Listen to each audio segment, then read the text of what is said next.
estamos de volta, dessa vez em formato de vídeo, já tem um tempinho que eu não gravo vídeo, né? E tô trazendo pra vocês aqui, cara, a notícia saiu agora, assim, tem 30 segundos que saiu. Não sei em que momento você vai estar assistindo esse vídeo, mas agora 1h da tarde, e o Fluminense acabou de fazer uma postagem nesse minuto, trazendo informações pra gente sobre o Facundo Bernal. Nesse vídeo aqui, eu tenho uma ótima e uma péssima notícia pra vocês, tá? Vamos começar com a péssima. Fluminense informa que após deixar o jogo contra o Palmeiras na última quarta-feira, dia 25/2, o volante Facundo Bernal teve detectada uma lesão parcial do ligamento cruzado posterior do joelho direito. A previsão de retorno é de 30 dias. Que perda, né? Que perda. O Bernal estava jogando demais, entregando, sendo aquele pitbull que a gente precisava, que a gente não tinha. E o maldito gramado sintético provavelmente, se não ocasionou, potencializou essa lesão dele. Engraçado que me foi perguntado na live, Dezão, o que você acha sobre o Bernal e o Lúcio? Eu falei assim, não, o Bernal não é problema não, porque o Bernal foi um trauma. A princípio eu tinha achado que a lesão dele tinha sido por impacto, que ele tinha sofrido um choque. Não sei se foi esse impacto ou não que causou essa lesão parcial, ou seja, uma ruptura parcial do ligamento cruzado posterior. Cara, ruptura parcial, por muito pouco ele não rompe total, teria que operar e ficar aí 6 meses fora, tá? Que falta de sorte, que cenário, né? 2 jogos jogando no gramado sintético vai ocasionar lesões, principalmente para quem não tá acostumado a isso, né? Talvez os times que já joguem em gramado sintético constantemente, Palmeiras, Atlético Mineiro, Atlético Paranaense, o que mais? Tem um monte de campo mais aí. Chapecoense agora é gramado sintético também. Devo estar esquecendo de Botafogo, aqui no Newton Santos. Os jogadores já estejam mais acostumados, o corpo deles esteja mais adaptado a esse tipo de esforço, que é completamente diferente. Mas os atletas que jogam em campo natural, não, né? Então, é uma perda muito grande, infelizmente. Felizmente, vai ter data FIFA agora em março, então o Bernal não vai perder tantos jogos assim, mas perde, por exemplo, a semifinal do Vasco, contra o Vasco, domingo, e o Fluminense passando, se Deus quiser passará, a final contra o Flamengo. O Facundo Bernal está fora da decisão do Campeonato Carioca, caso o Fluminense chegue lá, tá? Infelizmente. Mas tem uma notícia boa, pelo menos isso, né? Compartilhar a tela com vocês aqui, notícia do GE. Engraçado que o GE publicou sobre as lesões, ou melhor, sobre a lesão do Bernal e a não lesão do Lúcio Acosta. Porra, glória a Deus, cara. Glória a Deus, glória! Porra, glória a Deus, mano. Assim, Bernal é importantíssimo no time, se tornou uma figura ali super importante, mas se tinha alguém que não poderia ter lesão, era o Lúcio, né? O Lúcio é 90% do sistema ofensivo do Fluminense. Não sei se vocês concordam comigo. E o GE soltou a notícia antes do próprio Fluminense. Aqui, ó. Pode ver aqui, ó. 12h50 que o GE soltou. O Fluminense soltou às 13 horas. Bernal deve desfalcar o Fluminense por 1 mês. Lúcio não tem lesão detectada. Essa é a ótima notícia, né?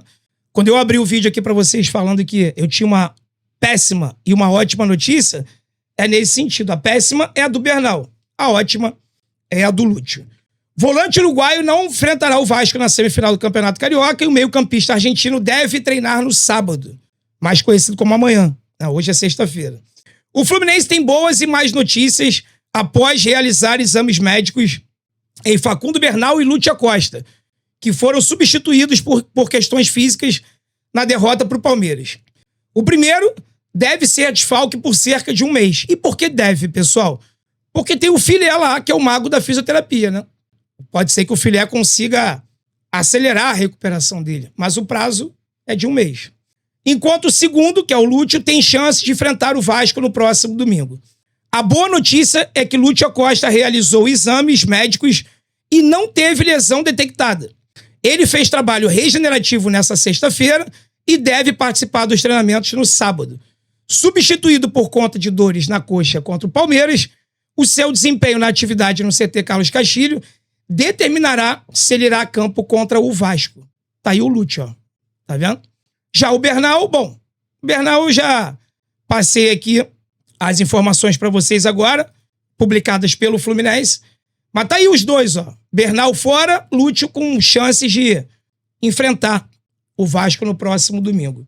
O que eu faria se fosse o Zubeldia? Até combinou, né? O que eu faria se fosse o Zubeldia? Eu não sou, tá? Aqui é só a opinião de um torcedor e de alguém que quer o melhor pro Fluminense. Eu preservaria o Lúcio de começar o jogo. Mesmo não tendo lesão, ele sentiu uma dor, ele sentiu uma fisgada, ele saiu do jogo. Ele é muito intenso. O jogo do Fluminense passa muito por ele. Então, de verdade, eu seguraria o Lúcio no banco de reservas. Não sei qual é a opinião de vocês. O Fluminense está em vantagem. O time do Vasco está numa crise absurda. Nem treinador tem ainda, no momento que eu gravo esse vídeo. Possivelmente, mesmo que contrate, já 1h de sexta-feira. O Vasco não anunciou treinador ainda. Que anuncie mais tarde ou amanhã. Esse cara não vai mudar nada no que o Vasco tem jogado, seja ele quem for. E o Vasco de domingo será o mesmo Vasco que a gente tem visto aí. Tecnicamente, o time muito fraco. Perdeu para o Santos ontem, que é outro time muito fraco. Clássico é clássico, tudo pode acontecer, os atletas se superam e tudo mais. Mas o Fluminense tem uma vantagem. Ganhou o primeiro jogo por 1-0. Eu começaria com o Lúcio no banco, levaria ele pro jogo, obviamente, não tendo lesão, levaria ele pro jogo, começaria com Savarino no meio. Caso houvesse uma necessidade do Lúcio entrar, ele entraria ao longo do jogo, segundo tempo que fosse, né? Porque não adianta a gente insistir com o Lúcio agora e perdê-lo por um tempo maior, já que o Fluminense tem vantagem contra o Vasco, eu acho melhor preservar ele. Enfim, qual é a tua opinião? Aí você pode falar assim, pô, Dezão, mas se ele não tem lesão... Não, não tem lesão, graças a Deus não tem lesão. Os exames de imagem ali não acusaram nada. Mas hoje, por exemplo, ele não treinou. Ele vai fazer um treino regenerativo, ou seja, teve alguma coisinha ali, algum edema, alguma coisa. Isso é medo, tá, pessoal? Medo. Medo de quem? Do Vasco? Não, eu não tenho medo do Vasco. Eu respeito o Clube de Regatas Vasco da Gama, não tenho medo deles. Eu tenho medo de perder o Lúcio por um tempo maior. Esse é meu medo. Você imagina essa notícia que eu venho trazer pra vocês aqui agora, era de Lúcio Costa fora por um mês. Olha que tragédia isso seria pro Fluminense. Já que ele é o craque do time, é um jogador diferente, tudo passa por ele. Então, com medo de perdê-lo, eu começaria com ele no banco, começaria o jogo com o Savarino, porque jogou muito também contra o Palmeiras e poderia nos ajudar. Repito, caso necessário, o Lúcio entraria ao longo do jogo. Essa é a minha opinião. Qual é a sua? Quero saber de você. E outra coisa, hoje, sexta-feira, dia 27. 27? 27. Eu falei em algum momento que hoje era 28? Não, né? É porque tá 28 graus aqui dentro do estúdio e eu tô com o ar desligado. Tô sentindo um calor. Hoje é dia 27. Terça-feira, fecha a janela de transferências internacional.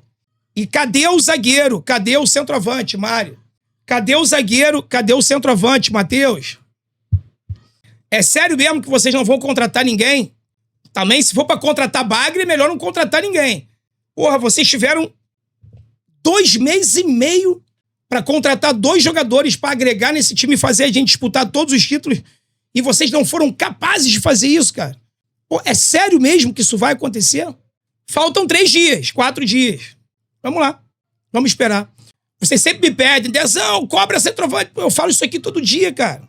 Tem mais alguém que faça o que eu faço aqui? Eu não sei, eu não assisto todo mundo. Mas eu faço minha parte. Eu cobro todo santo dia. É em vídeo no YouTube, é live no YouTube, é short no YouTube, é reels no Instagram, é post no Instagram. Eu faço a minha parte todos os dias. Mas vocês têm que fazer de vocês também, pô. Eu chego numa quantidade de pessoas muito grande. Mas se cada um de vocês fizer a parte de vocês e irem cobrar desses caras também, eles vão sentir o peso da torcida. Não adianta só eu falar. E mais ninguém nas redes sociais comentar. Eles vão falar... Eles vão achar como eles acham que o problema do mundo são as redes sociais, são os influenciadores, são os blogueiros, como o Mário gosta de falar. A torcida tem que fazer a parte dela também. Vocês também têm que ir lá e reclamar. Nos posts do Fluminense, no direct do presidente, do diretor-geral. E não é xingar, falar palavrão, não, cara. Você não vai arrumar nada. Bom dia, boa tarde, boa noite e fazer lá a tua cobrança como torcedor do Fluminense. Sem ofender, sem atacar, sem xingar. Rede social é pra isso, é pra você se comunicar com eles. Se eles não querem receber mensagem, fechem as redes sociais, então, pô. Já que eles não gostam, né? Então vamos lá, vamos acreditar que até terça-feira possa chegar alguém. Vamos ver. Também se for pra chegar um Ávalos da vida, melhor não trazer ninguém, né? Melhor deixar do jeito que tá. E vai ser uma baita decepção. Até porque o presidente prometeu, né? Quem cumpre, quem promete, tem que cumprir, né? Vamos aguardar.